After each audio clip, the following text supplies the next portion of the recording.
Welcome to another edition of Geopolitics and Empire, the first for 2026. I've been away for a bit towards the end of December, ill for a few weeks at the beach. Maybe you see I got a little bit of a tan, so out of pocket, no internet, but we're going to get back to business. Here, again, check out the websites, the Substacks, the Apple subscriptions, Supercast subscriptions, all of that to support this transmission. And joining us for the very first time is author, podcaster, a bit of a man of mystery to me, Jasun Horsley. His websites are linked in the description, childrenofjob.substack.com. Welcome to the podcast, Jasun. Oops. Thanks. Yeah, glad to be here. So you've got a large body of work, your books, your life experience, your podcasting. Maybe, briefly, if you could tell us a bit about your experience, as well as, the experience that led you to the current work that you're doing, as well as some of the main themes you've been working on via your podcast and books. Yeah, I will try. And as I said before we started recording, or I'll try to keep it succinct. So I have retroactively, or towards the end of the main period of my writing, I coined the term mapping hell. So that's the way I sum up all of my writing and research and podcasting from about the age of 30 to the last couple of years is mapping hell, which is to say, trying to make sense of the world. And I would say that this began very young. As a child, I couldn't make sense of my world. And at some point in my writing process, I discovered that I was actually born into a Fabian family without realizing it, because my paternal grandfather was a founding Fabian member. And all I knew was that we were these champagne socialists who were wealthy and extravagant and had mansions and parties and these sorts of things. But our values were socialist and supposedly, for the common man and this sort of thing. So I knew there was a hypocrisy or a inconsistency there. But until my 40s, I didn't trace it to this Fabian agenda, which is what one of my books is about, The Vice of Kings. But I just mention it now in the summing up because it's very clear to me with hindsight that my world didn't add up. What I was being told about even my family, never mind reality, wasn't consistent with what was actually going on. And then I connect that to forms of trauma and abuse in my past that I'm not 100% sure about the nature of, but I'm sure it's there. And that can be telescoped out onto the world. Like all of my mapping hell writing more or less centers around the theme of trauma, dissociation, and the connection between that parapolitically and organized crime and shadow government and so on, but also more metaphysically between that, what I call trauma genesis, the application intentionally of trauma in order to reconfigure psyches, which includes tapping into so-called psychic powers. So then it overlaps with things like UFOs and demonology and so on. So that's a kind of brief and hopefully mostly coherent summary of my mapping hell period. However, throughout that, I've always had an interest in, or primary interest in God, spirituality, and I've always seen them as consistent, as would make sense. I mean, if one is mapping hell, as I saw it, it's because I knew that I was in hell, albeit a societal kind of hell, but with metaphysical dimensions and implications. And the reason to do that was to get out of hell and to get somewhere better. So to me, conspiracy research was always nested in spiritual seeking. It's trying to find the truth. However, I got confused in my 20s and 30s, and my spiritual seeking, because of the trauma and because of the cultural engineering that had configured me, I was very into occultism and shamanism by somebody like Carlos Castaneda. And I took quite a lot of psychedelics. And so a lot of my work is also looking back on that directly or indirectly to see the errors in my own choices and how they were seeded in me by the culture. So all of my work is self-exploratory, while being also an attempt to make sense of the world and society and what's been going on. And I see that as they're complementary. Like I'm using the world as a mirror for my own psychological configuration, but then I'm also looking at the way in which I've been configured to understand the way that the world works. Anyway, so that's mapping hell. And then in the last few years, I've moved to what I have, maybe prematurely, but anyway, for now, I've called Fathoming God, which it's not mapping heaven. I said early on, you can't map heaven. It wouldn't be heaven if you could, but something that is oriented now towards the good rather than the evil. As far as understanding, I mean, I hope I was always oriented towards the good, but I felt that understanding evil was essential to orienting towards the good. Now I feel this is congruent with me moving to Spain and living in the country and having animals and a vineyard and getting more nature-based. Now I feel I can focus more explicitly on positive aspects of our existence, although I haven't really been able to entirely give up mapping hell, and certainly I'm still able to talk about it. So hopefully that covers most of the main points.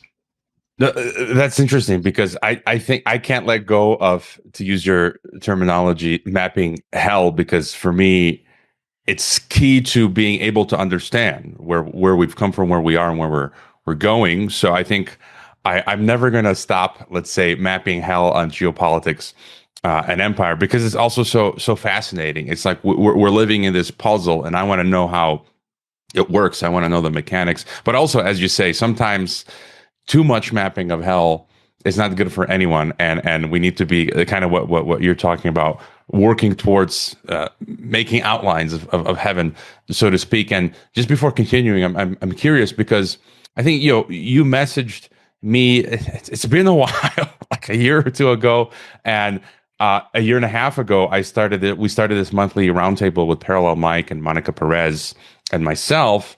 I think that was summer of 2024. I can't remember, but we were thinking of a term for our trio monthly roundtable, and we don't want, we try to be original, and we just settled on cognitive dissidence. And then you've got your podcast, which is also cognitive dissidence. And just fun fact, about a year ago, the I think it's the British group, they put out a fantastic album called Ensoulment, I think, with a song called Cognitive Dissident, which I only just learned of a few months ago. I bought their album, and that song is fantastic. But I want to get your thought on your inspiration for the name of Cognitive Dissident for your podcast. Yeah, well, I can't remember now, but I certainly didn't get it from but I certainly found out about who I used to listen to a bit in my teens, that title soon after, because I probably did a search just to see, well, is it original? I thought, wow, this is such a great term. I bet somebody's used it. And I found an older website that had used it, but was very, not very well known. And then I found the thing, and then later I heard about your thing. And then since then it's all the rage now. It's doing the rounds. So it's one of those cases of, great minds think alike. I don't know. It could be a Borg thing, I suppose, if you wanted to get sinister about it. But they do say, or at least I've read about, how ideas, wherever they come from, when they're coming into formation, they don't just come through one person, right? So there is, but I think that it's fairly not obvious, but I think one could make a good case for how and why it became so popular so quickly. I think it has to do with, like, gaslighting. I don't know if it was officially the word of 2025, but it was a word that really came into its own in the last 2 or 3 years, precisely because gaslighting, as it's called, went to a whole new level really in the last few years. like everything is gaslighting now, and so everybody was talking about it. And I think cognitive dissidence has to do with a response to that somehow. It's like, how do you turn the tables? Because a big part of gaslighting is cognitive dissonance, right? You constantly, and the way that you deal with cognitive dissonance, if it's working on you, is you learn to double think in the Orwellian sense. You learn to compartmentalize, so you believe two things that are contradictory, and essentially you're believing something that is untrue, and then they have you, so to speak. So, but actually cognitive dissonance, as I made central in my last podcast to the Jobcast and cognitive dissident, the liminalist, cognitive dissonance is very useful actually on the spiritual path. I think even John Keats, or certainly there was a poet from hundreds of years ago who talked about, maybe it was Keats talking about negative capability, but holding two opposing ideas in consciousness at the same time. I think the Bible's very much about that. So I think a cognitive dissident for me meant somebody who applies cognitive dissonance creatively, spiritually, in order to deepen one's consciousness as a positive tool. I like that explanation, because it's really a fight. I've heard the term used as well, cognitive liberty. It's a fight for our cognitive liberty. And I think you're right, because it's gotten to the point. I shared something on my feeds, which I don't recall, which was very good, but someone saying something to the extent of, you basically have to be a dissident today, because, as you said, gaslighting, everything is a lie. Like literally all of our institutions, governments, health institutions, education, they're just lying to us. They're trying to kill us. And it's gotten to the point where to survive, you must become a cognitive dissident. And just real quick, the name children of Job as well. I'm a huge fan of, in my readings of the Bible, my favorite book is the book of Ecclesiastes, but also the book of Job. And that's shaped my sort of outlook on life, which is just sort of like accepting reality. I was talking to someone yesterday, and we're talking about Venezuela and Trump. And I'm like, look, it's all about the technate. It's the technocracy, and it's all for world government and establishing, using those resources to establish, to run the data centers, to run the technocracy. And then this person was like, they're a Christian. They're like, so we don't have any hope, like political solution. And I'm like, yeah, that's my sort of book of Job, book of Ecclesiastes, speaking like, accept reality. It's just reality. Forget the copium and hopium. But just real quick, what's your inspiration for the name Children of Job? Yeah, well, that's very much it. There are other aspects I could think of, but that's certainly one of, if not the main one. And it has been, there are countless ways in which I've identified with Job and the book of Job in my own life, which just involve personal suffering, and how I've found that it had to be enlightening, not in a traumagenesis way, because there's a fine and a possibly blurry line between actually intentionally using trauma to try and turbo boost your psychic powers and stuff, and the Job thing, which I see as consistent with a Christian orientation. I almost said ethic, but I don't think it's about ethics as in being willing to be crucified, because that's what happened to Jesus of Nazareth, and there was a reason for that, and so on. So Job was like a forerunner of that to me.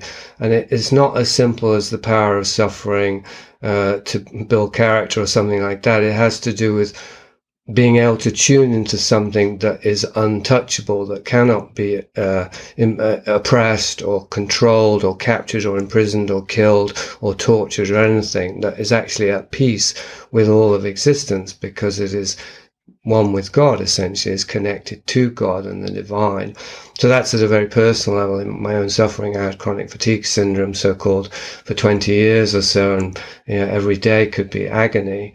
And I simply had to find the silver lining in that. And what I found was this, that there was a part of me that wasn't afflicted by that actually, and if I put my attention on it, then it grew. It became stronger and clearer, like a transmission. So the suffering was pushing me to focus on actually what had true value. But I do apply that. I always have, I think, to looking at the world. Like I've never as long as I've looked at the world and thought it's basically hell and everything is wrong that could possibly be wrong, and the worst thing is nobody seems to know it or want to admit it, nonetheless, I never had a corresponding desire to fix it or to change it. It was simply, let's see it. For God's sake, let's just see the truth of what's happening. And I mean, it's a bit of a cliche, but on very dark nights, particularly if you make sure you've got no street lights around, you can see the stars. It is a cliche, unfortunately, but it's a cliche for a reason, because it very succinctly sums this up. My life, anyway, the more I've been willing to really allow the darkness to be visible, the more I've been able to identify the stars, the light in that darkness. And so for me, it's always been, paradoxically, a kind of positive, it's had a positive effect for me, looking at darkness, looking at evil, which doesn't mean that I approve of it, needless to say. It's the opposite. It's in order not to align with it, to see my own complicity with it, and to say no to it. And yet, it is a bit like martial arts or something, because I've never felt condemnatory, or at least when I do feel condemnatory, I see that as a weakness in myself, that I don't want to judge the world in this. This is tricky, but moralistic. I've been arguing with somebody about the difference between being moral and being moralistic. I think we do need a moral compass, but to be moralistic is, maybe it's like Adam and Eve in the garden. Like, we think we have knowledge of good and evil, but we don't really. And this is what Job gets into an argument with God about. He's saying, why do you allow evil to continue? And God basically says, well, I can't tell you because you don't understand enough to understand my answer, really. It's like I'm working on something here. So I would say I've always had that sense that the world is the way it is for a reason. And I just want to deepen my awareness of it and increase my courage and honesty so that I can see it without flinching, really. So, yeah, that was a very long answer, but that's why I identify with Job. No, I identify a lot with your view as well, pretty much. And maybe, I guess, now to look at the big stuff, and given what you explained, that your family was to whatever degree connected to part of the elite infrastructure, because I tend to start here when I ask my guests about world government and globalism, which is connected to all the other topics that we get into, the, as Mark Passio calls, the occultocracy, the transhumanist angle, the technocracy, the, as I'll use Lucis Trust's term, the externalization of the hierarchy and ascended masters. This theosophy that they're going to sell us on, I think, is one of their operations or psyops. We're seeing all this UFO talk now. And I tend to start with this, as you said, the parapolitical, the shadow government, because for me, they are one of the main engine drivers of a lot of this stuff. Not the only ones. There are other variables. There's our own human agency and elements. Of course, there's God, there's Satan, but this shadow government and our earthly temporal plane that's affecting us, for me, is like they're the main engine drivers. So I always like to start there. And so, what would be sort of your understanding after all of the work that you've done and your personal life experience as looking at the new world, whatever one wants to call it, as of late, Great Resets, the globalists, the New World Order, but there is this project to sort of centralize control of the planet, no? Yeah, it's a very tough question, and it's ironic that it's as difficult as it is. You mentioned my interview with Delingpole, and then I had an exchange with him on Substack after that, which he didn't follow through on. But I was objecting, and I do object to Delingpole's framing. Well, I call it the second matrix, which he's talking about Luciferian pedophiles run the world or whatever, and you have David Icke and it's reptilians, and this attempt to come up, and I'm not against reptilians, by the way, and at least that's broad enough to be read metaphorically, but we've got a more literal-minded semi-consensus or mini-consensus that I'm calling as part of the second matrix that quote-unquote Luciferian pedophiles run the world, let's say. And it's too easy. It's too easy because the world is so complex and society is so complex. So, and I suppose because one thing that seems undeniable is to understand the nature of some sort of organized human agenda of that kind. You would have to at least have some glimpse on the inside. Otherwise, this is what John Keel, I think, famously said about the UFO. Maybe it was Jacques Vallée, who's gone over to the dark side now, that you can't trust really your own interpretations of UFO phenomenon because you're assuming it is transhuman, so to speak, or non-human, or even if it isn't, you're working with the evidence that the phenomenon itself is giving you, and so it could be manipulating you. And so that seems to me undeniable now. I use the term conspiracy consciousness. It's post Donald Trump. Like Donald Trump is the president for people who think they're paranoid aware or conspiracy conscious, but of course they're not, because they've fallen at the very first hurdle into believing in the theatre of election politics, right? And yet, so that's an example of double thing, of people grasping for a straw. But I think I lost my thread there. What was I saying about conspiracy consciousness, being an insider? Yeah. So having grown up in a family that, I write about in Vice of Kings, they were rubbing shoulders with big leaguers like Bertrand Russell, for somebody you've heard of, J.B. Priestley, probably heard of. I'm not saying he was a malevolent conspirator, but he was very influential. He was connected to things like the pedophile information exchange in the 70s, which was trying to abolish the age of consent as part of this larger Fabian agenda, let's say. So that my grandfather was connected to both of them, or at least he wanted to be connected to Bertrand Russell. Richard Ackland is somebody listeners won't have heard of, but he was very influential. He was an associate of my grandfather's. So it's close enough that I can speak about not necessarily insiders, but wannabe insiders who are on the periphery or the circumference of that world. And for one thing, they're all alcoholics in my family, so they weren't exactly that coherent or clear-headed. And for another, they were divided and ambivalent. I don't think they really knew exactly what they were doing or what they were trying to achieve. So one of the things that I was questioning in the Vice of Kings about the Fabian Society was if you could see an agenda such as kind of the early days of socialism in the UK, or the National Health Service is one obvious example, but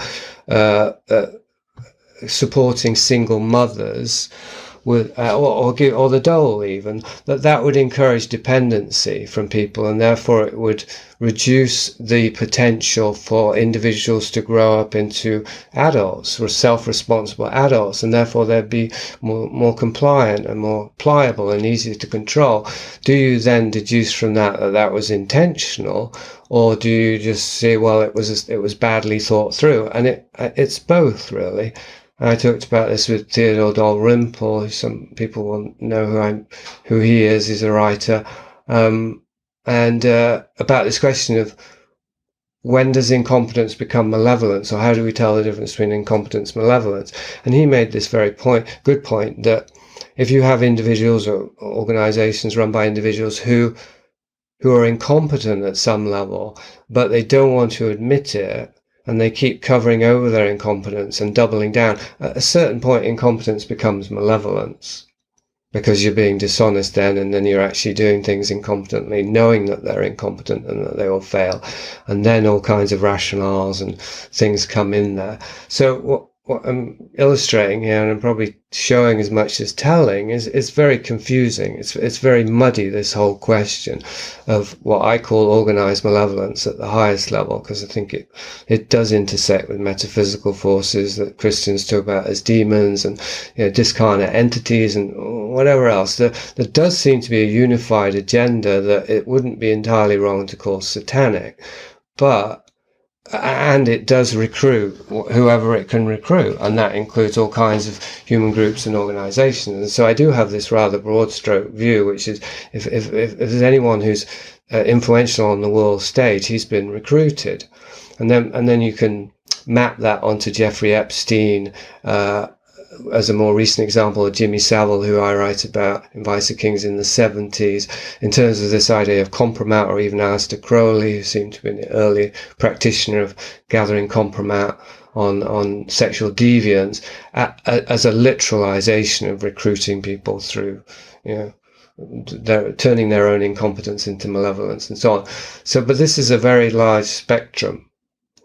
So, I've taken a long time, in a way, without saying very much, just to explain why I'm very reluctant to state any clear opinion on what the agenda is, even though we can see a consistent agenda. But we can't necessarily, like the point I was making about socialist policies in the UK, you can't be sure when these were being implemented and promoted by well-meaning individuals, and then that was co-opted and exploited, or when it was seeded by Machiavellian characters like Bertrand Russell, who was very explicit about using certain methods that would take hundreds of years. There is that level, there was that level. I don't know if it still exists, because there does seem to be, things seem to be in decline administratorily, or whatever that adverb is. But there was or is that level of long-term social engineering. I have no doubt about that. But by definition, those characters are the hardest to identify. So I think that's why David Icke ended up with reptilians. And I tend to end up with metaphysical forces. So I'm not entirely satisfied with my answer there, but maybe if you ask another question, I can give you more. No, yeah. I'm also, I feel the same. I'm reticent to paint in broad strokes, as you've mentioned, any singular group, because we just don't know. And as you said, it's complicated. And I'll just go on a slight tangent. Over the weekend, I spoke to someone here in Mexico who used to work in the government, and they gave me really a bit of a crash course on narco politics. And just using that example, it's not as simple to just say, the cartels run everything. And, they explained to me some things like, way back in the day, when you had one cartel, like in the heyday, the halcyon days of Mexico, in the town where I live, most of the big fancy restaurants and a lot of infrastructure was built by the cartels, and they weren't running around at that time chopping people's heads off or extorting people. But then over time, what happened was, it's like a hydra. You had many cartels start fighting, and they told me that the people doing the extorting today and kidnapping are these splintered groups of really lower level criminals and cartels, not like the big guys who stuck to leaving people alone, making their money from drugs, building out restaurants and infrastructure and hotels and all this stuff that everybody uses today. And so it's not as simple. And those big guys don't like the little guys who are shaking us down. So it's not as simple to just paint this broad brush. There's a lot of nuance there, and the president. Not a fan of the current president of Mexico, but to what extent are they just there? They can't do anything about it, because if you do, you're going to get your head chopped off or something. And so it's very complex and nuanced. But maybe just to come back at you with a question, you mentioned the agenda. Would you say? And I tend to, for me, one of the main drivers of all of this is the metaphysical. I view God as this personal God, creator, this entity that's above everything, and there is this real entity, Satan, Lucifer, and his minions running around, somehow interfacing with humanity and not always getting what they want, but influencing the direction of history. And there's pushback and pullback between us and them and God. But there is this clear agenda. Like, I feel clearly we're moving towards world government, right? They talk about it openly. Alice, I was recently getting into Jez Coleman of Killing Joke. I saw them perform over 2 decades ago in Chicago. And I'm interested by these figures because they're tapped into something interesting. He's an occultist. He's admitted Tavistock basically made them, sort of who they were. But, he's been talking about Lucis Trust, and Blavatsky's talked about World Federation and world citizenship. And so just your quick thought there. I mean, there does seem to be this clear outline of an agenda of where they want to take us, like a world federation, where they use digital technocracy to keep us sort of in check. And then from there, it's not entirely clear what they want to do with us. Some people say depopulation. Others say, no, they need us as human resources. But would you sort of agree that there are these elements of this basic agenda? Well, yes and no.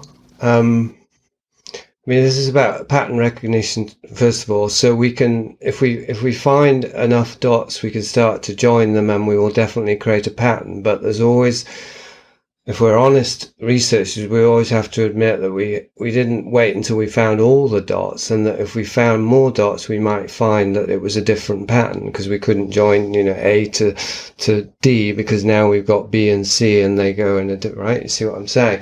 And so that's the first thing, that when we're actually making it a narrative with particular players, groups, cultural trends, and so on, it is tempting to go as quickly as possible to a coherent narrative and then figure that once worked it out, as I felt that Delingpole was doing in his responses to me and the thing I was challenging him on.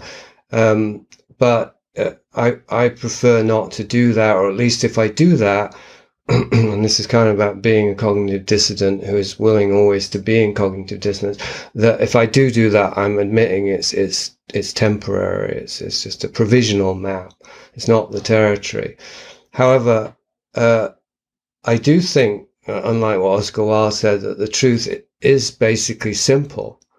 Like the closer we get to the truth, the simpler thing it is, I think. I think that is a principle, why the gospel has that we need to be as little children to get into the kingdom of heaven. We don't need to be these huge-brained grey aliens, right, who are tapped into all the information in the system, or whatever Elon Musk's vision is. So there is a way to simplify without dumbing down, but it's a very different kind of map that we're creating. And so I think there's two ways that I've proceeded in terms of simplifying. One is the psychological, and the other is the metaphysical, now, or the theological, perhaps, like you were talking about God and Satan. God and Satan is a hugely difficult thing to get to grips with, needless to say. I mean, there's sort of inherent contradictions in theology that's accepted just as, as orthodox. But anyway, I don't want to talk about that today, because your question, or at least not yet, your question was about the agenda. So my hypothesis has been about the agenda, and Big Mother was the closest I came to summing it up, is that it's a disembodiment agenda, which is another word, or a broader word, for dissociation. So I talked about trauma earlier, that trauma genesis has to do with applying trauma intentionally, as in the second Matrix popular narrative around MK Ultra, which obviously is historically true, but then we also have this oversimplified version of what it is and how it's shaped our whole culture and so on, which I happen to believe. It's just, again, it can oversimplify. But anyway, this idea that there's a tactic, a strategy to apply abuse, violence in order to traumatize, because then that leads to dissociation, and in a dissociated state, alters can be created, a person can be programmed with language and imagery, by movies or whatever else. and that also includes developing psychic powers. To me, the nut of that is how I tie in Prisoner of Infinity. I tie it to the space religion, the space age, NASA, and seeing the planet Earth from space, and all these things that have become very central to scientism as a religion or quasi-religion. Is this idea of disembodiment, of the consciousness actually separating from the body, because that's what happens in dissociation if it's extreme. Our consciousness separates from the body because what's happening to the body is so terrifying and overwhelming. So it checks out. Right? Astral projection is when we literally leave the body, and so on. So the thing, I think that we can see that as central to the agenda, that both metaphysically and parapolitically, there are agents or powers that want our bodies. We want to take over our bodies, whether it's with mRNA technology or the Neuralink or the Internet of Body, turning us into cyborgs that are transmitters that will hook up this entire Teilhard de Chardinian, electro-noosphere into this Ahrimanic or satanic grid that is the counterfeit for the body of Christ, whether it's that, or whether we're talking about, and it would be two sides of the same coin, discarnate entities, whatever they are, who want our bodies as vehicles to use. But even at the most simple level, when somebody's dissociated, they're checked out. They're easy to manipulate. They're not even present, and never mind paying attention to what's going on. So of course you can manipulate them, you can program them, you can condition them. So that agenda, I think, is very broadly stated, is consistent to all these other more nuts and bolts agendas, including if we try and tie them all together, like that movie recently, The Agenda, that documentary, and make a coherent narrative, like there's all these different policies and strategies, but it is one agenda. I would say that at the highest or the deepest level, that agenda is disembodiment, to disembody us, to get us to disembody. And the last thing I'll say is, another way to simplify this is a kind of systems theory, which has to do, well, one example of it anyway is the so-called telos of technology. In fact, I thought maybe a better subtitle to Big Mother, because I called it the technological body of evil. It might have been the teleology of technocracy, or the teleology of technology rather, because I think the technocracy really is a human embodiment of technology. It's as if human beings have been taken over by technology, which ironically or symmetrically is the agenda, is for everyone to get taken over, but it's because technology itself somehow is driving things. To me, that means there must be some discarnate entity behind that, and I think you and I agree that there is. But I don't know what Jacques Ellul had to say there, because he was one of the ones who posited this idea that technology has its own telos, it has its own purpose, and it's kind of exponential, and it becomes self-propelling. So in a way, and this is also a paradox that I wrote about in 60 Mountains of Hell, of conspiracy theory, is that central usually to the overriding conspiracy theory, and including how I've summed it up, is a stripping of agency. They, quote unquote, are trying to strip us, quote unquote, of agency. But then how do they have agency? How exactly, if they're part of the human race and part of planet Earth, how is it that they have agency? Well, they don't, is the thing. They're passing on some sort of virus. So then, what happened to human agency? And if there isn't really human agency, then what is the agenda that's stripping us of agency? It doesn't really add up to create a them and us paradigm. And this is the problem for me. This is another problem related to my first problem about oversimplifying.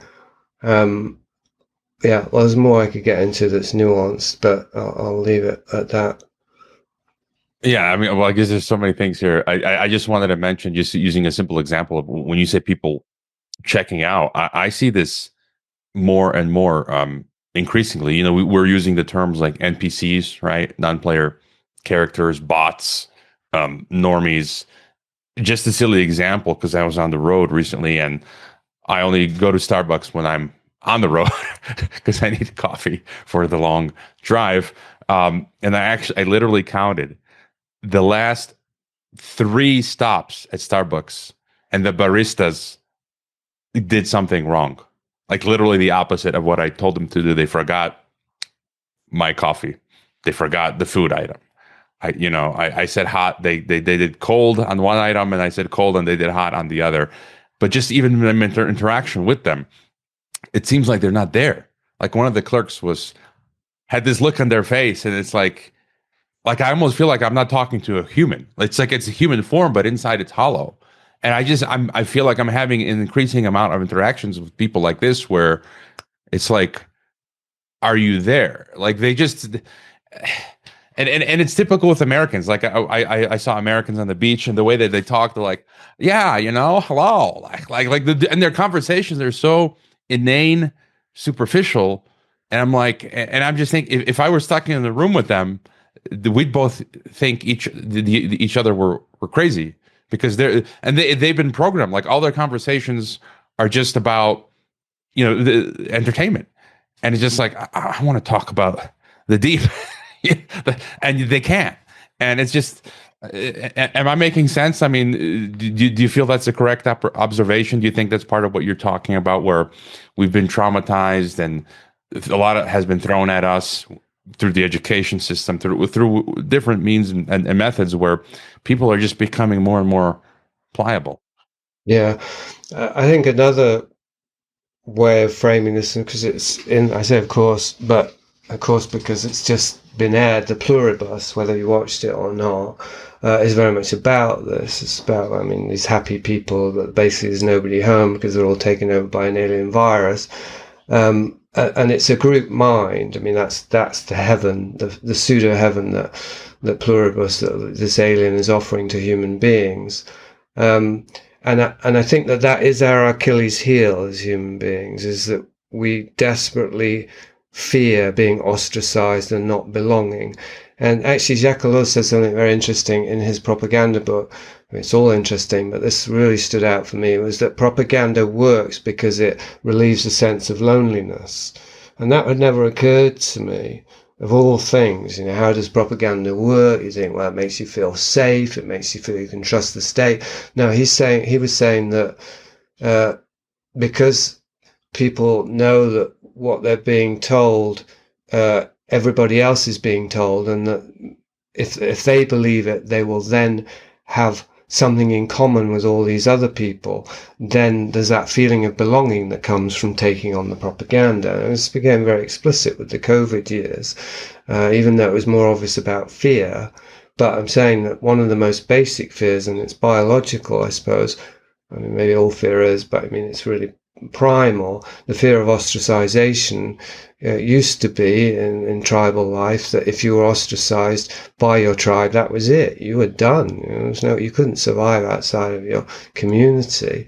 And of course that's true now. It's just that we don't have communities in that way. We've got the whole computer superstate thing, and of course what's coming down the pipe with the mark of the beast, so-called, is similar. You can't buy or sell, you can't eat, you can't survive. But before that, or parallel with that, there's this built-in terror, I think, of what will happen to us, or what we will have to experience if we can't agree with our fellows, if we can't get along and be accepted by them. So I think that's I suppose exponential. I can't think what the term is, but the more that you submit to propaganda, the more pressure there is to submit, and the more susceptible you are to future propaganda. And so I think essentially, there's that famous, I think it's a William Colby CIA director quote, I think it was, or Casey, once everything the American people believe is true is false, then our work is done. I mean, what a quote. I mean, talk about revelation and the method. But anyway, that idea relates to dissociation and disbodiment. If you're believing more and more things that are untrue, you're getting more and more disconnected from reality by definition, but also from your body, because your body is the instrument by which we know what is true and false, essentially. Even I would say spiritually, like intuition has to come through the body. We need a body. So that's also complementary or negative feedback loop, as in the more disconnected we are from reality, the more dissociated, the easier it is to make us believe things that are untrue. So essentially, yeah. And also the last point, maybe humans being imitative, where people are imitating a state of being that is dissociated and disconnected by signaling the right signals, and using the right pronouns and nodding at the right moments and smiling at the right moments. And I mean, I don't have to spell it out, do I? Because anyone listening to this is all too familiar. It was a 1-2 sort of punch with COVID and wokeism, because it was in the same year. So we saw these two kinds of groupthink that took over a population very quickly, and we learned very quickly the kind of courage that's required to not succumb, not submit, and turn yourself into a so-called NPC, which is an unfortunate term, because there's plenty of NPCs using the term NPC. I mean, it's right. It's another tool really for schismogenesis, but something is going on. And well, to one of your last points or questions, it definitely relates to trauma and how that's accumulative, generational. Because we come down many generations of traumatized people who have not resolved it, have not healed it. So you can inherit it. Like most kids today probably, well, it's hard to say, but many of them anyway, weren't traumatized in a direct way in terms of being sexually abused. I shouldn't say most, because it's still extremely common. But I mean, even if they haven't been, just the technology alone will do it, plus having parents who are basically body snatched and aren't really present in any deep spiritual sense, that is going to be traumatic. Yeah, and just on that point, real quick, and I think it's a biblical. I've noticed through my own family, my forefathers, all the stories that I know of the good, the bad, the ugly. I have habits for food, preferences, or behavioral, good and bad, that I've seen in both of my parents and their siblings and grandparents. And so it's kind of like, I think it is passed down through, and part of our job is to stop the bad stuff. And I was not aware of, and the tribe ostracization. Yeah, I think that's true. Today we're seeing the same thing, but through the technocracy, where I've interviewed Edwin. I've used his term, has been my favorite, the algorithm ghetto, where today you're effectively going to, other people term it social death or civil death, when you are locked out of the digital society that we are in now. And as most recently, it's been EU. I mean, where you are, you've had that Swiss African lady, I think Natalie something is her name. I just watched the interview with her, the Swiss guy, Jacques Baud.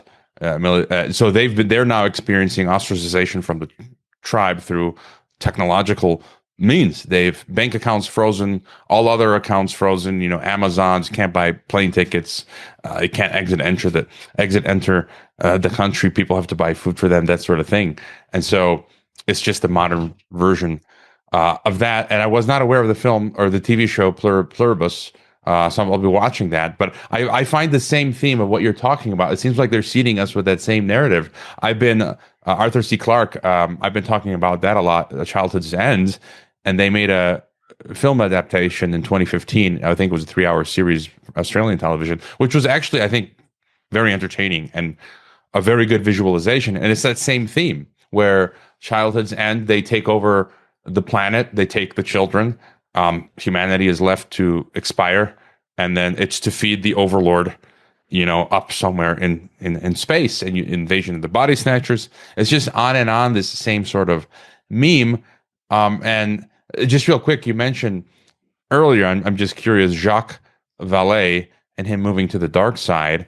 And when I was falling into studying ufology, I came across J. Allen Hynek and Vallée, and I used them as sources to sort of feed my own worldview that the UFO phenomenon is extra dimensional. I don't like the hypothesis that it's extraterrestrial, because I feel it's about angels and demons and not physical beings, because then you've got Ridley Scott and the occult sort of narrative, the Theosophists, his movie Prometheus, where they're promoting this idea that Jesus was an alien. It's very Gnostic, that these were physical beings that created us, so therefore there is no God, or no need for God or sin and Jesus. And so, but I'm getting on a tangent here. And so I mentioned earlier Jess Coldman, but also Jacques Vallée, where there's a lot of people who I respect or esteem in the sense of their expertise, even though I believe they are wrong in many other areas. Why do you say Vallée has jumped to the dark side? I did watch his appearance on Joe Rogan some months back. I didn't know he'd been on Joe Rogan. It's amazing he's still doing the rounds. Well, he's, I mean, I can't be entirely sure, but I did notice, even when I was more or less on board, I never thought extraterrestrials was right, but Whitley Strieber himself, who was my main influence in this regard, in this field, he sort of rejected the ET hypothesis. Certainly had a more nuanced reading of it. But anyway, I was reading everything I could in my 20s on this topic, and that included John Keel and Jacques Vallée, who I thought were probably the two best writers on the topic, along with Whitley Strieber as an experiencer. But in his later books, even at that time, Confrontations and Dimensions, I was amazed by the drop-off in quality. Now, that's in a way, that's possibly a separate point, but I don't think it is, because, the word good has more than one meaning. There are, like you're saying about Jazz Coleman, there are good artists or good whatevers who are, their virtue is in question. They're not virtuous, but they're really good at what they do. But there is often a correlation. When somebody is lacking in virtue, their talents start getting scrambled. Maybe they're doing too many drugs, having too much sex, what have you. But anyway, now I'm going on a tangent.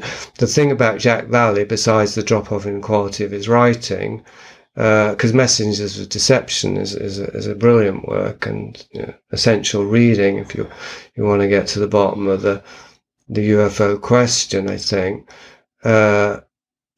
But is his involvement in the last 10 years or so with what seems to be an unofficial team of PR specialists for the positive UAP spin. There's a team for the negative, or I don't know if it's a team, but there's Peter Lavender and Tom DeLonge. God knows what they're up to now, but there was a period where they were doing the rounds, and Peter Lavender, I've written at length about why he's not to be trusted as a source on really anything, but it became very obvious when he started promoting Tom DeLonge and the Secret Machines. But that was a Lovecraftian negative spin. Maybe that's why it didn't go anywhere. I don't know, but if it didn't. But the Diane Pasulka American Cosmic is connected in more ways than one to Jeffrey Kripal, who was the launching point for Prisoner Infinity because of his promotion of Whitley Strieber as an alien abductee prophet, who Kripal compares to Paul and Moses, as in, one of these characters who's actually ushering a whole new paradigm for understanding existence. He wrote this piece, The Traumatic Secret, which argued that trauma can lead to enlightenment. And my argument against him was, no, that's not enlightenment. If trauma leads to it, it's not enlightenment, because enlightenment's about wholeness, trauma's about fragmentation. but it can lead to siddhis, psychic powers, and states of heightened awareness that somebody might think was enlightenment. Kripal insisted he didn't understand the distinction, which to this day I don't know if he was being ingenuous or disingenuous. But anyway, he's an associate of Pasulka's, and Pasulka has written a number of books now, and I've only read the one of them, but it's combining current ET theory with Catholicism. And one of her main sources, who she calls Tyler, converts to Catholicism in the last chapter of the book, because, or partly inseparable from the fact that he's encountering these alleged ETs and this advanced technology. And so she seems to be, even though she claims to be academic because she's on the fence because she's academic, objective. I didn't get that sense at all. That she seems to be, she is, whether she knows it or not, promoting an agenda or furthering an agenda, which in simple terms has to do with disguising demonic forces as angelic, I think. I mean, that might be too simple, but that's my impression, or it was my impression when I read the book. Anyway, and Jacques Vallée has endorsed her books and is continuing to endorse them, and I don't know what he's saying independently, but that he's not being rigorous. I mean, this is my first criticism of people like Kripal and Pasulka. They're not being good scholars. They're posing as good scholars. They might be good scholars, and then they're using their credentials as scholars to push a narrative which isn't scholarly at all. It's not rigorous. It doesn't hold up. It's got full of holes because it's not true. But they're being quite effective. They're being quite successful in certain circles. So that's a long-winded answer, but I didn't want to just say, well, Jacques Vallée hangs out with Pasulka and Pasulka's sus, right? Because that tends to be what is enough for a lot of people. Yeah, and maybe to go further, and I don't know what my exact question is here because it's just so much going on, but I think you mentioned earlier space, and we're being bombarded with this space meme today. You mentioned Vallée. There's the passport to Magonia, where I think his observation, I think, is correct, and I take it for myself and apply it biblically, how throughout time, the UFO phenomenon manifested itself differently. Like in the Middle Ages, they were like fairies and gnomes and goblins, not, UFO saucers. So it was almost like, in my view, it's the interdimensional, the metaphysical was, according to the technology of the time, was using that as its basis to sort of, shape a certain narrative. And now as we enter the industrial age, the whole Roswell 47, it's like, okay, now they're telling us it's these advanced technology and extraterrestrials. And then there's just been this explosion of obsession with space today. The movies are endless. Interstellar, I rewatched last week. It was just on TV with my kid, and she really got into it. It's entertaining to watch that stuff. You mentioned Kubrick, 2001 Space Odyssey, Interstellar, took a lot of stuff from there, but they're just constantly telling, and then you got Scientology and the Hubbards, who he wanted to be Antichrist, and I don't believe we made it to the moon. I don't think it's physically possible, but again, I don't know. Maybe they got some technology, but they're talking about Mars and all this stuff, and I'm just scratching my head here. I don't think we'll ever be able to get to Mars as humans, and so I'm wondering what's going on here. Like, they're creating this new transhumanist some people use the term spiritual technocracy. Musk and all that ilk, they explicitly said we want to create a new religion, an AI religion, and a lot of it goes, as you say, simple explanations. A lot of it is back to the Garden of Eden. This idea that we can become gods. We don't need God. But just your sort of thoughts here as to why they keep pushing space exploration. Some people have said it's a cover for diverting those expenditures to other things. I think it's also about creating sort of a religion. Just thoughts here. Yeah, well, it's certainly a narrative. William Sims Bainbridge, who I wrote about in Prisoner of Infinity, he's still around, I think, but he was very explicit. He worked for the Pentagon. He was or is a open transhumanist, an advocate of uploading consciousness into hardware, software, etc. And he was interested in UFO cults, as he called them, in the 70s. He was also interested in, wrote a book on the process church, which is a significant overlap of interest there. But specifically around UFO cults, he was interested in them because he argued convincingly, I think, as in he was effective, that the way to prepare the ground for a continued survival and growth of the system as it was configured. I'm fumbling with my terms a bit here because I don't know how we would define this system, but let's just say the technocratic system to be simple. People needed to be sold on it, and clearly, I don't know if you mentioned this, but clearly a technocratic world system, if you have any biblical frame of reference, that sounds an awful lot like the Tower of Babel plus the Mark of the Beast. It doesn't really fit with any kind of religious indoctrination or faith or both. His idea involved creating a galactic god, a religion of a church of the galactic god, he called it, and he considered UFO cults to be forerunners of this world religion that he posited.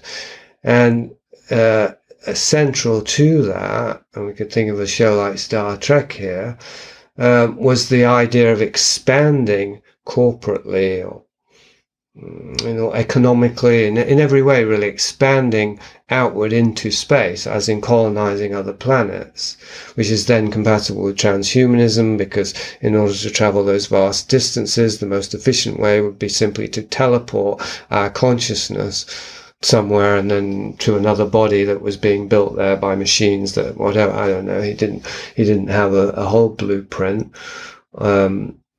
Although, I mean, NASA, there's another thing I write about in Prison of Infinity. They developed this method called scenario planning in the 60s and the 70s, which involved recruiting sci-fi writers. L. Ron Hubbard might have been one of them, I suppose.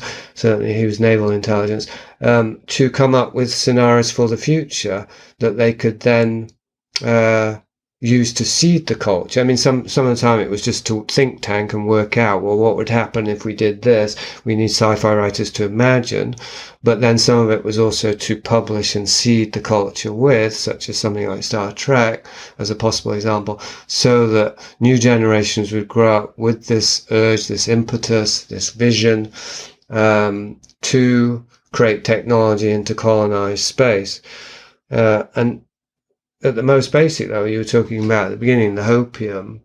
People who are cut off from faith, from a sense of God and the divine, and the purpose that comes from that, the transcendental purpose of doing God's will, essentially, or at least trying to be in harmony with God's will, which I'd say has very much to do with nature, and being in harmony with nature. I think that's where we really need to get our roots in first, but it does have this transcendental element. People who've lost that, they've essentially lost any sense of purpose, because that's the only purpose there is. I mean, we have two purposes really, which one is natural, biological, which is basically survival and procreation, and that has to do with being in harmony with the land, being fruitful and multiplying and all that, having dominion over the earth, biblically speaking. And then there's the spiritual purpose, which is the real purpose of being biologically functioning and healthy, and all that is God's plan, if you like. Anyway, but we've been stripped, so collectively in the modern world, of both of those purposes, because everything, we have our nappies changed for us and everything now, Big Mother, but then also death is God, God is dead, etc. And we're in this crypto-nihilistic culture now, which it disguises its nihilism as transhumanism, as scientism, as this, that, and the other.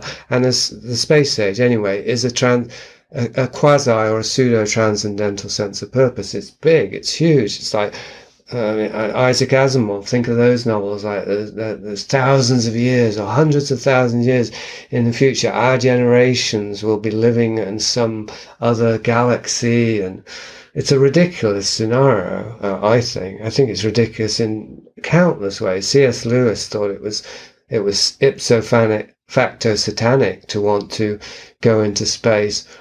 I'm not sure what his reasoning was, but I agree nonetheless. And I think my reasoning is simply, that we were created of the earth, kind of by the earth, for the earth. We are, it's our home. The earth is our home, and at least while we're physical.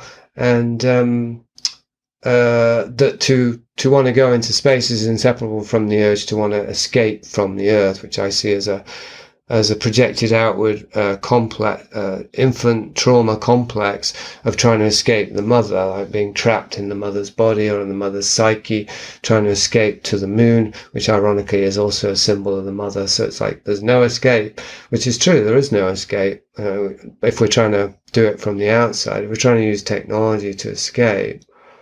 So yeah, two things. One, and they're inseparable. One, it's an epic sort of fantasy. It's a myth. It's a pseudo-modern myth, or a modern pseudo-myth. And it's fueled, as all myths are, including the pseudo ones, by deep psychological patterns. So we really feel it.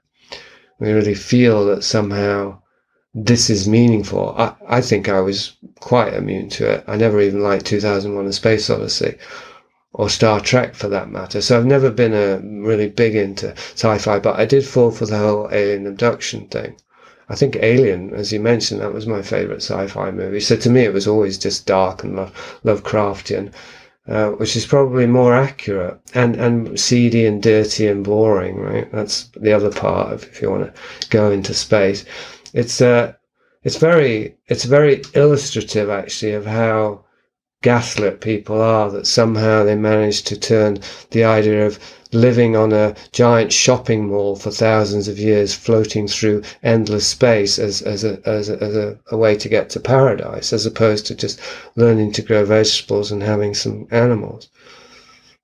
That brings me, I have a quote from your book as I was reading it that I noted down, and I've been thinking about this a lot. You say, to argue that all forms of technology are natural because they are created by humans is the flip side of suggesting that human beings are unnatural in every way, that they differ from animals. This creates an impossible conundrum because animals also do things that humans are considered sociopaths, even psychopaths, for doing. And this, I just more and more, as we can see this really sort of like separation from the 5,000-6,000 past years of human history, which were very analog, kind of what you're talking about, like, physical homes, physical food that grows out of the earth, and just living a very analog lifestyle. You imagine the life of my grandparents, a village in Croatia. You got water, you got a house. There's not this sort of technology where, I would start separating it in the 1900s, where you start, DARPA creating this internet, GPS, satellites, and now the computing, cybernetics, right? And then the smartphone. Every time it's getting closer into us, kind of like what you're referring to earlier. It wants to take us over. As of late, they're saying the powers that be are attempting to now do away with personal computing. We're seeing all this talk of graphic cards no longer being available as easy on the market. The memory, the RAM, the solid state hard drives. Samsung purportedly was not going to be producing as much anymore. And so it's like we go from desktops to laptops to smartphones, and then next comes something in our bodies. And I'm feeling like each time it feels like something not natural. Like it's not good. This technology we've moved away from something being, they used to say technologies can be natural, they can be used for good and evil. And every time as we further get into this space, I feel like it's inherently becoming evil. Like I feel like we were not made for this. Like I have an image possibly of heaven where we're not going to need the internet and digitalization. We're just going to live like we used to in the analog world. Like, I'm happy to be in the analog world. Like, if I've got a home and friends and family and society, and there's a sea and there's a lake and there's a forest and a mountain and animals, I don't need all of this stuff. I mean, just your thoughts there. Yeah, well, I think it's coming to that. Unfortunately, I don't have any friends locally because I live in the middle of nowhere in Galicia. So I am aware that the natural human need for community, even though I'm on the spectrum and basically antisocial, or at least unsocial, I still value that very highly, and the internet has really made it possible. And obviously we're talking through it today, and we wouldn't have even met otherwise. So I mean, it's one of Elul's points. It is impossible to separate the good from the bad in technology, but it always leads to the worse, is Elul's point. Like, the technology does solve these apparent problems, but it creates worse problems. So even though we are connecting through the internet in ways we never connected before, clearly we are becoming more and more disconnected overall. So the main point for me is always, as long as we're using it, are we using it to deepen our connections? Full stop, period, really. And so at least then we're maximizing the gains and minimizing the losses of using it. And then the other is back to your main point, and my main response is, are we also making sure to find or discover or deepen, if we already have them, ways to find that sense of connection, of meaning and purpose without the technology? So, walking in nature, or being with animals, or dancing with one's partner, or whatever it is, that's relatively or entirely free from the technology. So, because, of course, a big part of it, of the disconnect, is addiction. We're getting addicted to disembodied states of being because they provide, obviously, they provide stimulus, whether it's the endorphins or the dopamine or whatever it is. Chemically, we're getting positive centers triggered within us by being on the internet. But also it has to do with escapism of movies and even reading a book. We're in a fantasy realm, essentially. So that is inherently addictive in and of itself, and I think that's the problem. Like, there are these temptations embedded into technology. It's a bit like the terms and conditions things that no one ever reads. There's that big joke in South Park was right at the end. It says, "I agree to sell my soul to Satan," but it's just like scrolls right through it and clicks yes, because who has time, right, to read the small print? I think there's quite a lot of literal truth in that, or semi-literal truth. So yeah, I think that is back to this ostracization from the group mind. The group mind, I don't know if there's a good version of the group mind, except for what the Christians call the body of Christ, and that's a big topic as to what that means. I don't think it's synonymous with a group mind exactly, but if whatever there is in terms of a community that one can to some extent be assimilated into and become an organ within, let's say, like if you're building a barn in the country somewhere, you're all working together, it's not going to be through the technology, because the technology has been infiltrated, and it's more and more infiltrated, and it was probably created by humans who were themselves infiltrated as a means of infiltration, etc., etc. So it's always going to get more and more insidious, as you're saying, and you could say, fortunately, it's becoming more and more explicitly so, as in, this probably has something to do with this idea that the eponymous they, the unknown they, whatever we're talking about here, our consent is required.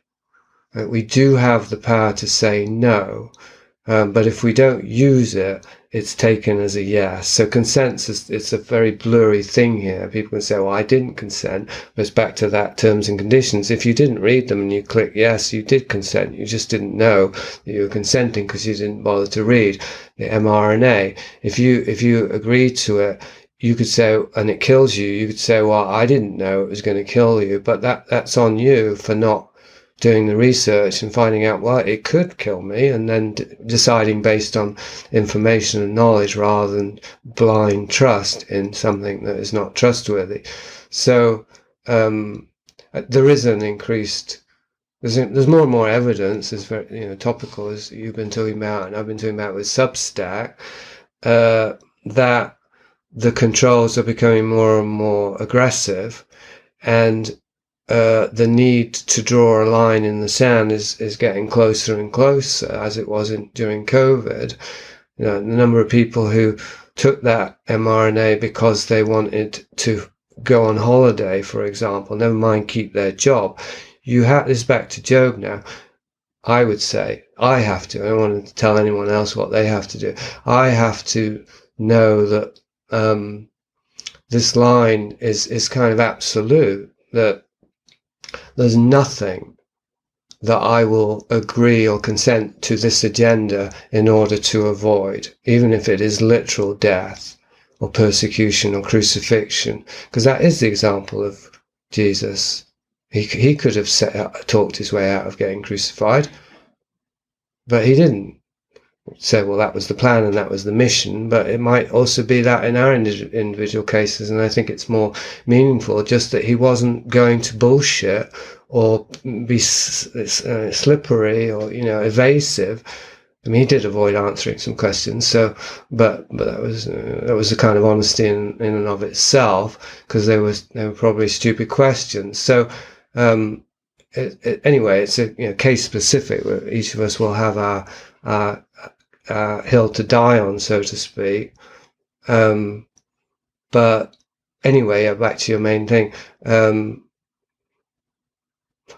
I think absolutely it's essential to be ready and willing and able, perhaps in a way the hardest thing, to turn off your computer and throw away your smartphone if you have one, and actually turn your back on the digital kingdom forever and ever. Amen.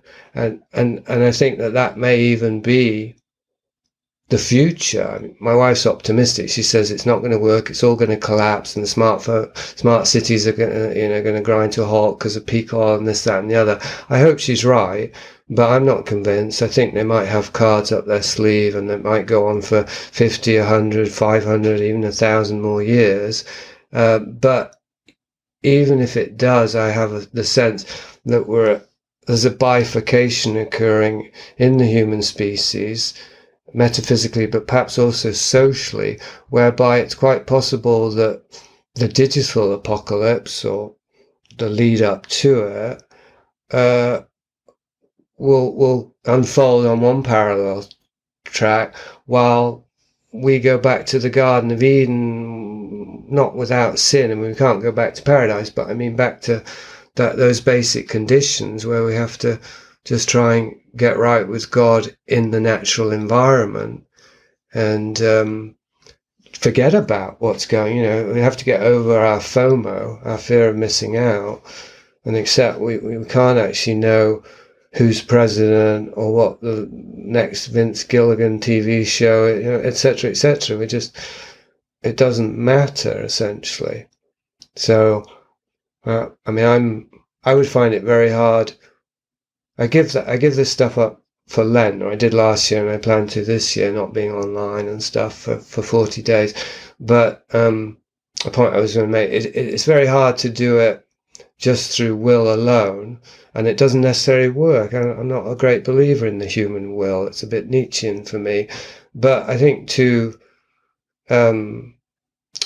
back to mapping hell, the more conscious we are of hell, or two things: the more motivated we will be to leave, and two, the more likely we are to actually find the exit. If we've really mapped it, eventually we'll know where the exit is, and maybe that will coincide with being motivated to leave, because we've convinced ourselves that this actually is hell, even though we get ice water every half hour and 100 channels to choose from.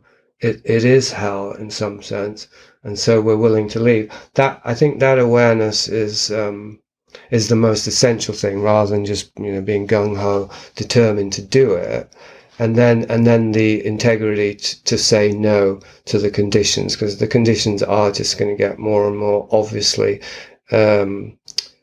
unethical, let's say, or invasive. And so I think if we stick to our ground, you see, I never got a smartphone, so I already drew the line at a smartphone. So I don't think it's going to be hard for me to just keep drawing that line as they try and turn my PC into a smartphone, or etc., etc., as they try and do the things to me that they can't use the smartphone to do. If I keep saying no for the same reason, I might not be on Substack a year from now. I might not even be on the internet a year from now, but I've got a lot of books about Jesus to read, and I've got goats to take care of, and I've got a vineyard to prune, and it's not like I won't be busy. Right. So that then sort of that segues into my question. If we sort of wind things down here with technocracy, where what you just mentioned, I've been realizing as of late, I've been banging on about the algorithm ghetto for the past 6 years now, and it's literally come to my home. I live in a gated community, and they installed biometric exit and entry a few months back, and I refused to use it, and so they eventually purchased the physical tags, like analog sort of key. You just swipe that you can exit and enter without registering your face or biometrics. So for now, although I live in the algorithm ghetto, I don't have to live by it. But my point was that I'm realizing there's no intermediate state. It's either you're in the digital ID, algocracy, technocracy, algorithm ghetto, 15-minute city. Like my city is actually a 15-minute city. It's a resilient city. Or you go full Amish, kind of to what you're alluding to. There's no in between. But so my theme here is there's a lot of us stuck in the urban digital jungle, and we don't all have either the funds or the time to accumulate them to set up shop like you have. And so it's sort of like, what do you think? What do we do? Because, for example, if I'm shut out tomorrow, I don't have access to my phone, because now they're bringing in the digital ID in Mexico. And if you don't have it, you can't buy, sell property, you can't work, you can't bank, you can't do anything. So effectively, my podcast comes to a standstill, which means my income comes to a standstill, and I'm pretty screwed. I'll be scrambling to figure out what to do next. But again, in the sense you've alluded to, that's part of that process. Like the Christians in the first century, they were relegated to the caves, to the forest, for picking berries, picking leftover crops of farmer fields they were passing through. Any thoughts on what do people do? There's going to be hard decisions that will have to be made soon.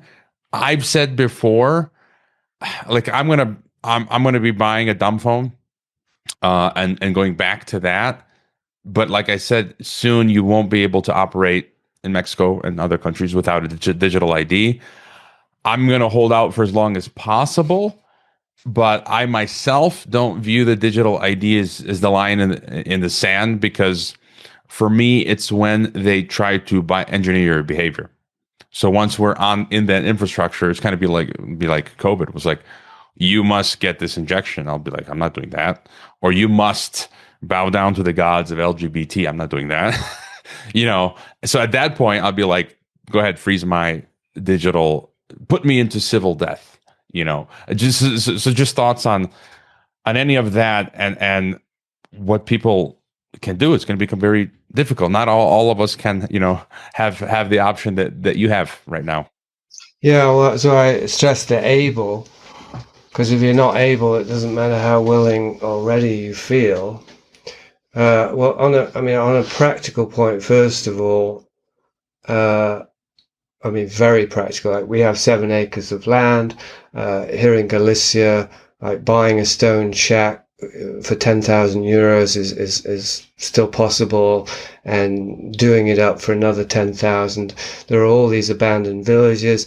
There may be in this coming time, there may be something like that happening. That was our original idea, and we certainly do want to make our land available. You can't really build on it, but you can build gypsy wagons, so it's a house on wheels, that's legal. So that's an option. But we have enough land, like for, I don't know, a little village of 30 people to live on. If they wanted to come and build their things, they'd have to be the right people. And hopefully, God willing, there will be some sort of impetus for people such as yourself to seek some intermediary, as opposed to, because you can't go back to the forest. I mean, you can't survive that way. It has to be some sort of community or small habitation where people can work together to survive, off grid, certainly without the internet, but maybe even without electricity, just with water and produce and livestock and things like that. So, as a very practical answer, finding people who are already doing that, who are looking for other people to help in some way to make it we're nowhere near self-sufficiency. We're not even 5%, really, maybe 5% with the vegetables and the goats, but we don't eat the goats and we don't make milk or cheese. So, and the vineyard maybe takes us to 10%. Not that you can live on grapes, but you can make wine and you can trade the wine, you see. So maybe we're 10 or 15% to self-sufficiency.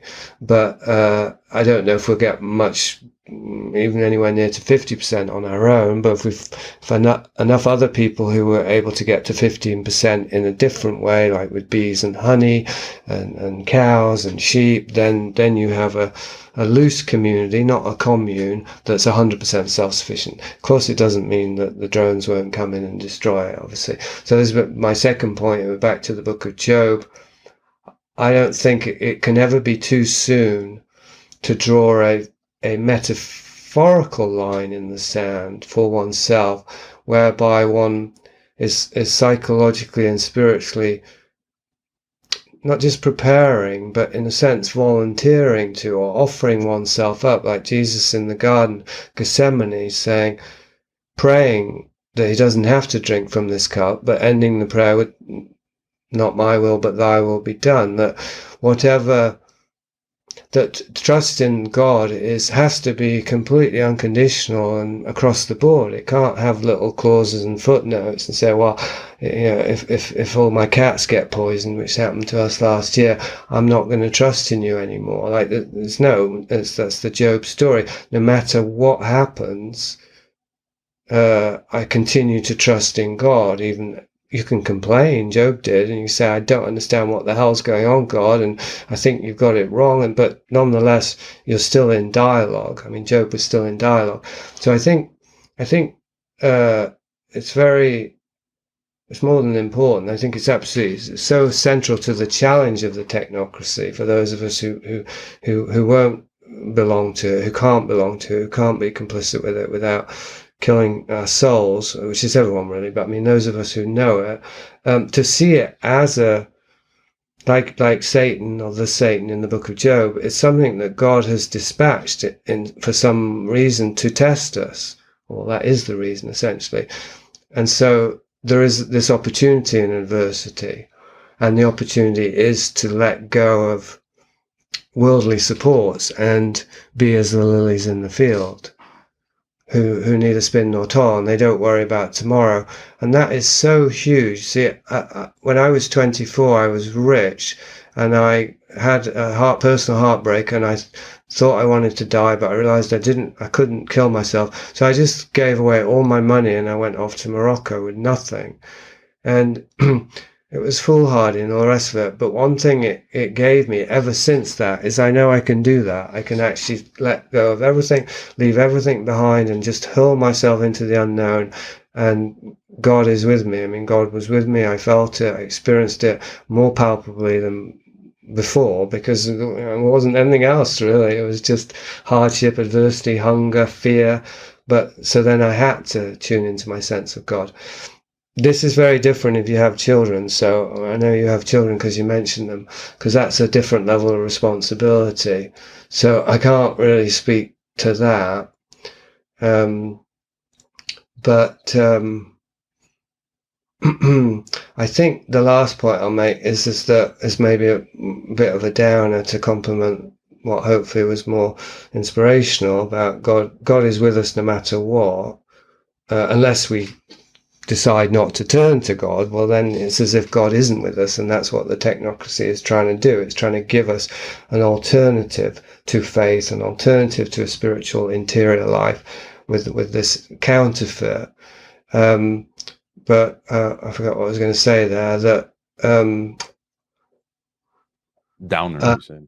Yeah, a downer. I always tend to want to look at the ways in which I've already become complicit too much. Like, I feel as though it's more likely that I've already let myself, well, I know this really, I've already let myself be more infiltrated than I should have.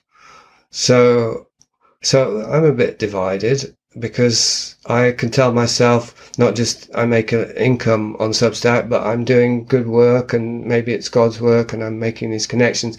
So, but I'm aware that could be a part of the trap that I'm in. So this isn't really a downer, but this is back to practical.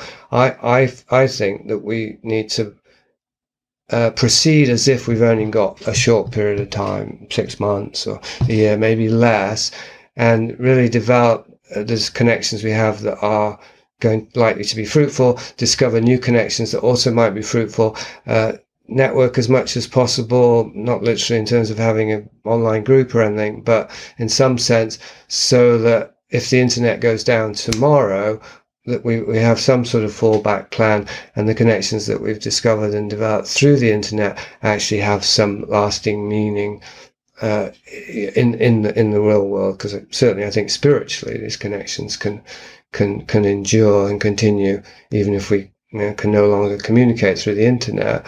If we're connected, that may continue in the invisible realms. But I mean also practically.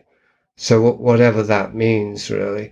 And the other thing I'll say is also being an example is very important, because this is back to mimesis. If we're saying, well, yeah, I'm not going to draw the line just yet because this, that, and the other, that of course that's what everybody's saying who isn't drawing a line.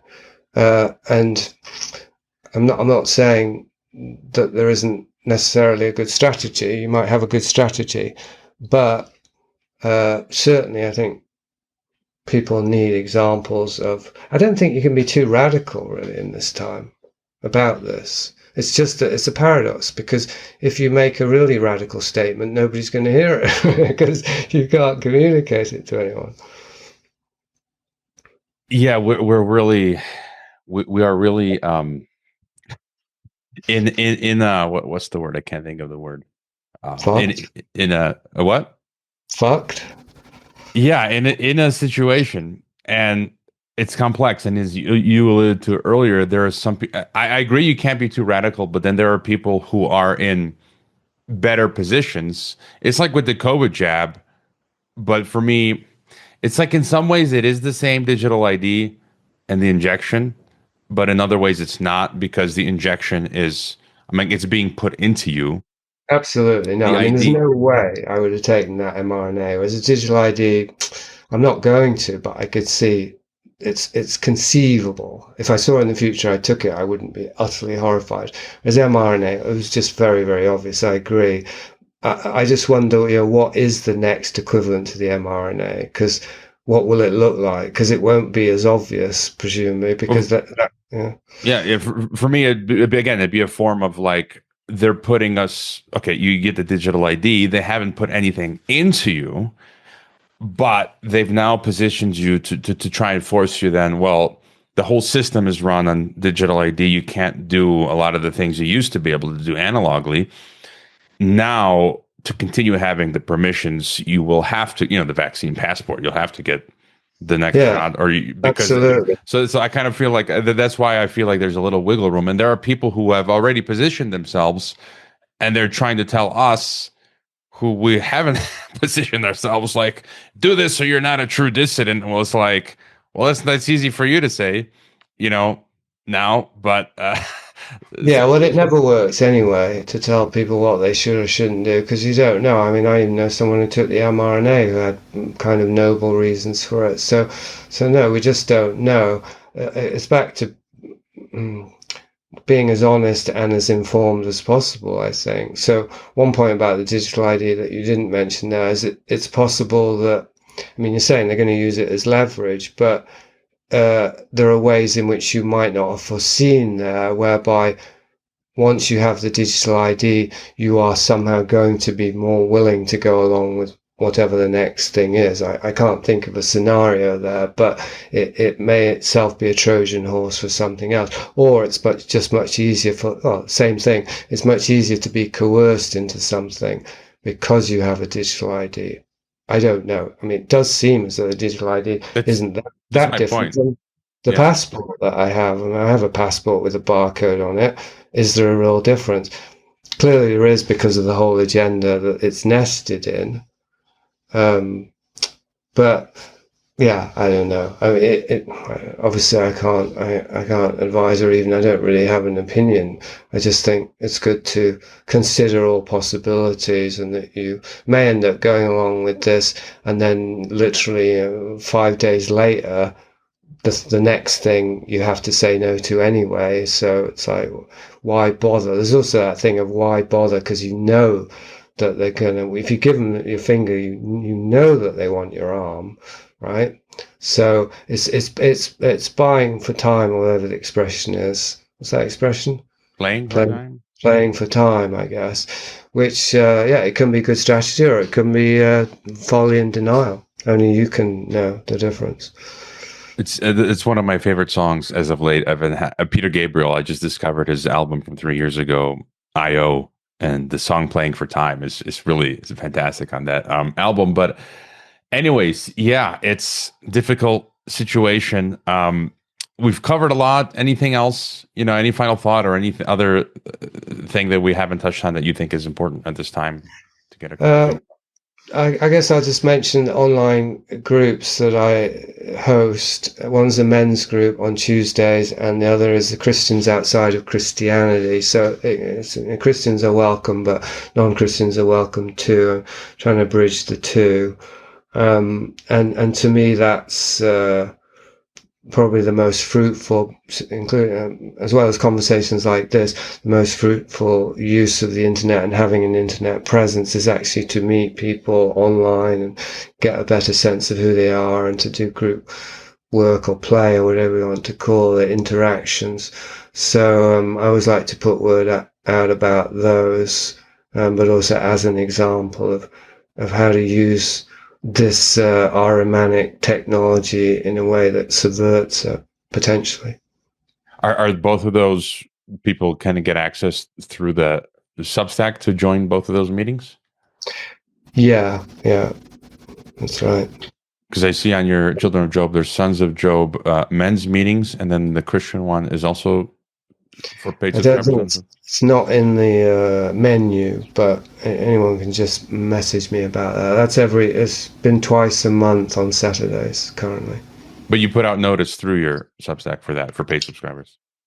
The men's group, no, and the Saturday meeting, not really. I just try and keep reminding people on shows like this.